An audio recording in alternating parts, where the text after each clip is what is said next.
Very much, Shervo. Well, the stage is now set for Australian businesses to have their say on the federal government's controversial new tax changes. A brief Senate inquiry into the changes will kick off in a matter of days, but basically blink and you'll miss it. The government is allowing just 2 days of debate before it hopes to rush the new laws through before Parliament breaks on July the 2nd. Now, business groups are accusing Labor of, quote, needlessly and recklessly ramming through the biggest changes in a generation. For their take, let's bring in Labor MP Josh Burns and National Senator Bridget McKenzie. Good morning to you both. OK, Josh, businesses say this is going to kill investment. A lot of critics about this budget, which was announced a month ago. It is unusual for us still to be talking about a budget a month later like this and needing so many parts of it explained. Why only 2 days for this review? What's the rush? Well, good morning, Mon, and thanks for having me on. I think the first thing to say about the budget is that there are big changes, and there needed to be big changes because Australians are currently being locked out of our housing market, and too many young Australians are turning up to auctions and facing huge prices when they're competing with investors that have huge subsidies, supporting them. So something had to change and something had to give because we want Australians to be able to buy their own home and we want Australians to be able to have something to show for the years and years of hard work that they're contributing to our country on. In terms of the Senate inquiry, this is a normal part of the budget and of the parliamentary process. The bills haven't passed the Parliament. Bridget and her colleagues have decided they're not going to even engage on the bills. So we're stuck with other pathways, and that includes the Greens. But we would certainly welcome anyone who wants to be constructive a part of this, especially Bridget and her colleagues, to come back to the table and work constructively on how to get an outcome through the Parliament. OK, 2 days isn't very long to be listening, though, particularly to these small businesses and other critics of this. Are you frightened about what would come out?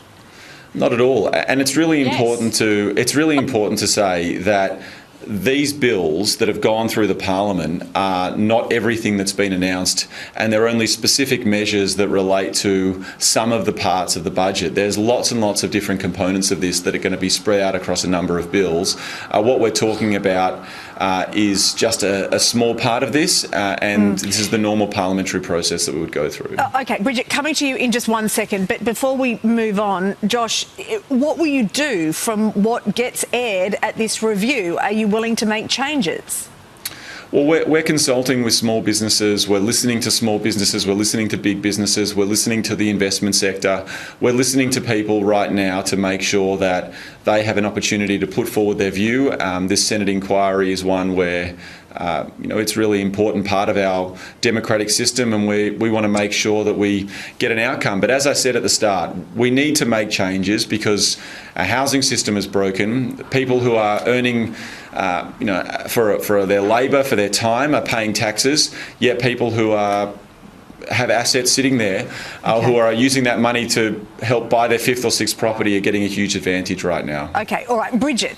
Now, the Coalition threatening to withhold support for changes to the NDIS as leverage against the budget changes. That, of course, is something that the Coalition wants Labor to do, recognises that there are issues with the NDIS, wants them to do. Will you really follow through on that threat to withhold your support?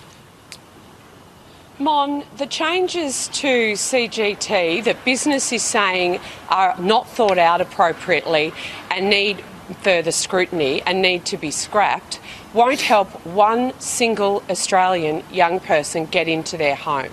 This is the great joke of the Albanese budget, and you just heard Josh talk about the big changes that this budget is bringing forward. Millions of small businesses in this country work day in, day out. They're getting up right now to get to their work. They don't take profit. They plough it right back into their business for decades so they can grow and employ more people. They are absolutely copping it in the neck from this budget. No longer will our tax system encourage Australians to work hard, reinvest in their business, employ more and grow because of these changes. And these are the biggest changes in 25 years to our tax system. So why didn't we know about it before the election?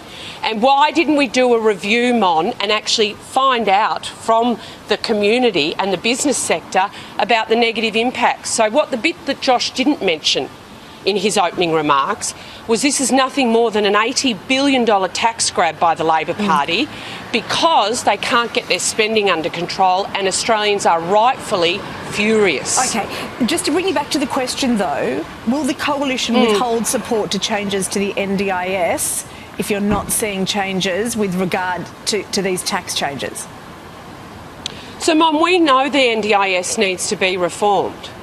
We also need to make sure that those reforms are appropriate and that an inquiry is held so that we don't end up in the situation we are right now with the budget. The problem with Labor is they're not consulting on the NDIS or on these tax changes. So we need to have an appropriate inquiry and review, not slammed through in 2 days.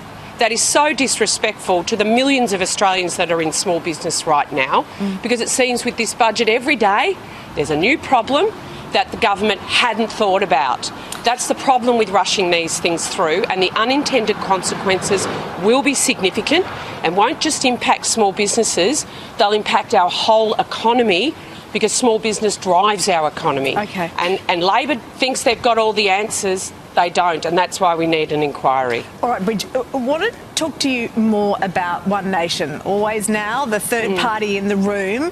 It's looking more like the Liberals are going to do some sort of deal with One Nation for the next election. It could be vote preferencing, but would you support a Liberal National One Nation coalition? Because the Deputy Opposition Leader Jane Hume said we are not One Nation and we never will be One Nation, but I'm confused because Angus Taylor seems to be saying something different. So would you support a Liberal National One Nation coalition?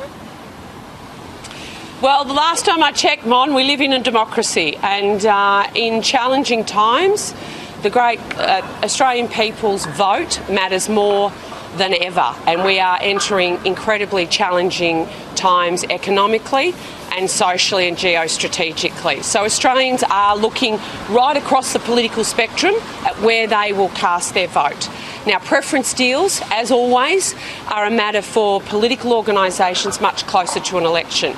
So my job today, my job every day from today until the election, is to be fighting for the Australian people, making sure they're very clear on what I stand for, what the National Party stands for, what the coalition stands for, and then the people will cast their vote and we will deal with the outcome of that post-election because we have to get rid of the Labor Party. Just in principle, a yes or no, would you be open to a coalition with the three of you?